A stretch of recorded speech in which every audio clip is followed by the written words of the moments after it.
Okay, so we've got your list now of at least 10 markets that fit the past the 30-second do or die test. And if you don't have those, I want you to stop right now. I mean it. You pause this video and you go and you do it right now, because no point in going on here. You got to be you got to be a doer, not a hearer. Okay, what we're gonna do is now start to weed out some of the markets, and it's not that we're saying any particular market is a bad choice, but what we're wanting to do is find the absolute best match for us that has the greatest potential of success. I'll be honest with you. You could set up a membership site and it not work out. Very possible. Okay, so we want to give it the absolute best potential or opportunity, I should say. Review the traits of a good versus a great market, and then look at your list of 10 or more markets that you've written down. In evaluating each one of these markets, what you want to do is scratch off all the ones that are just good. If there is a market where you can't see that there's a need for ongoing support, scratch it off. So review those traits, narrow your list down a little bit, and then scope out the affiliate networks. See if anybody else is already offering something similar. And again, that does not mean, as a matter of fact, what we're looking for is we hope that there are membership sites available for that niche. Go to ClickBank, go to CJ, go to ModernClick. You are looking for other people doing it, because if somebody else can do it and they are successful, that means you can be too.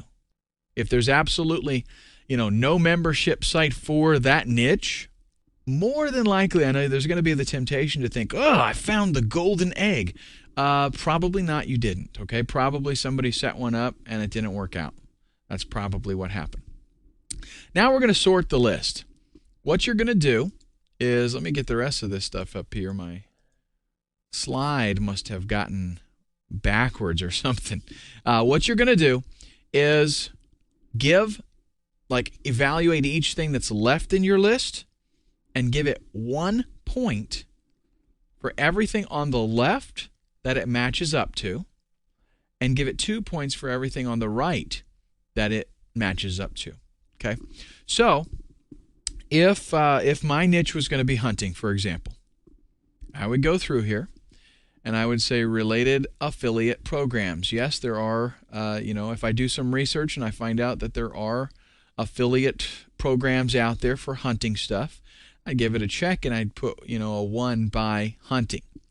Advertising opportunities. I go to Google and I see if people are advertising. I go to other hunting websites and I see if people are advertising there. If they are, give that a point. Check it off. Desperate or impulsive. This is going to be speculative. You have to consider this. I personally would say hunting is not desperate and impulsive, so I wouldn't check that off. If it's something like an acne problem, and you want to set up some kind of membership site for dealing with extreme cases of acne or something, I don't know. But then that would be desperate or impulsive, because, they've got embarrassment in there, and they've got, maybe they got to get ready to go to the prom, whatever. But if it's not, then you just don't check it off and you don't give any points. Membership mentality. I would say hunting does have that. It's like a hunting buddy kind of thing. Need for ongoing support. A lot of this stuff is tied together, because I'll tell you this. With the magazines, that's one thing that shows you there's a need for ongoing support. Because, there are some things that people will just be able to learn, and then that's it. They have mastered it, and they go on. But there are other things that require that ongoing support. With hunting, the magazines, I'll tell you what, they just, I don't know, it seems like every year, I subscribe to quite a few magazines. Every year, it's basically the same kind of story that they're telling, especially with hunting. But they're just trying to do it in a different way, or there's something new where they're trying to put a twist on it. But it's basically the same kind of thing. So need for ongoing support, I don't necessarily think that I would put hunting as need for ongoing support. Just me personally. And it's going to be kind of subjective. You're going to have to make that decision yourself. Year-round sales, evergreen. Now, here it's going to get a little bit tricky, with hunting at least. What I would have to do is I'd have to consider what kind of hunting membership site am I going to set up. If I'm going to do, just hunting in general, then I might be okay, because there is opportunity to do different kinds of hunting at different seasons.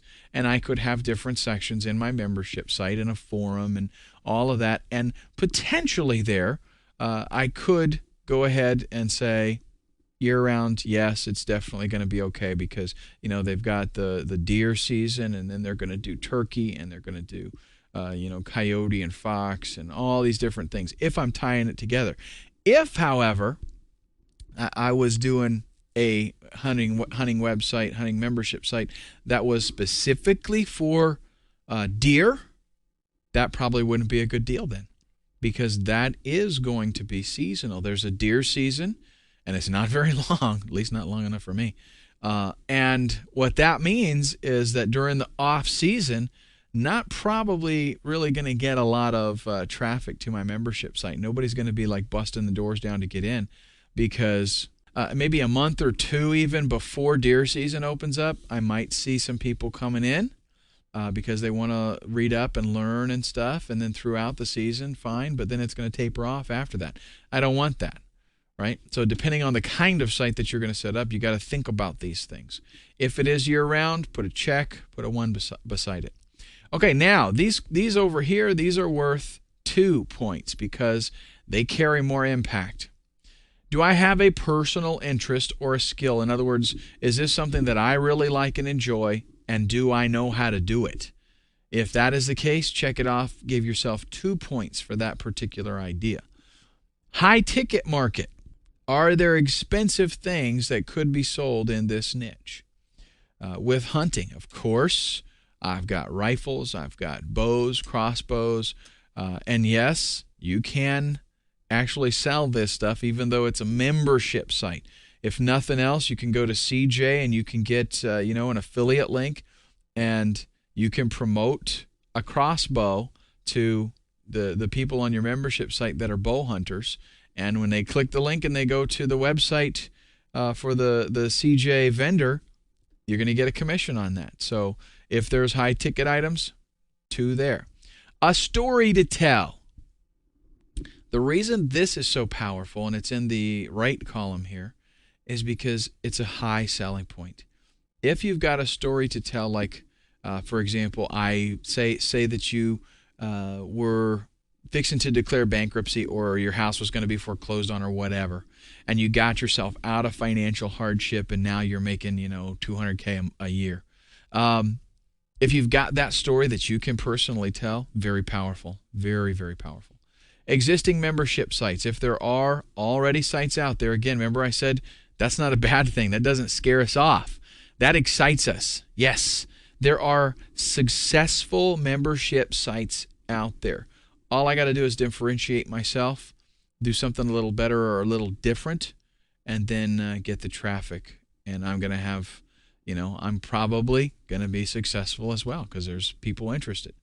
Is there an existing association or magazine? You need to find them. And what I would say with this is, because actually everything that is, most of the stuff that's on your list right now should have already passed the 30-second do or die test, but there still could be some things on there, that you were just got an idea when you did the brainstorming kind of stuff and looked at eHow and all those different kind of sites. If, though, there are that you just find one magazine, give yourself just 1 point for that particular idea. And if there are multiple magazines, then give yourself 2 points. I would say, actually, let's say 1 to 2 magazines for the first one, and then 3 or more is worth 2 points. Because that means the more magazines, the more potential, the more room, and that means that there's probably the supply is going to be less than the demand. And ideally, that's what we would like, is where there's a hole, essentially, and you need to be able to fill it. Okay, so now you're going to take all of your list. And if you do this in Excel, it's totally, totally easy. But basically, you're going to take your list, you're going to add up all the points, get rid of the ones that have been scratched off or eliminated already. Okay, and then you're going to sort the list based on the number of points that that particular idea has. And what do you think you're going to do? You're going to take the one that has the most points. That's where you're going to start. That doesn't mean that you write off all the other ones. In fact, I suggest that you do start like an Excel spreadsheet and put them all in there and save that and leave it, because once you get another, once you get this membership working and it's pretty much on autopilot, you're going to set up another one and you've already got your list in front of you, sorted even, so you know where you're probably going to start next. All right, what we're going to talk about in the next video is ways that we keep our members involved and longer retention. In other words, a lot of membership sites, they get people to come in, they stay for 2 or 3 months, and then they end up leaving. We want to make our website, our membership, so compelling that people don't want to cancel that membership.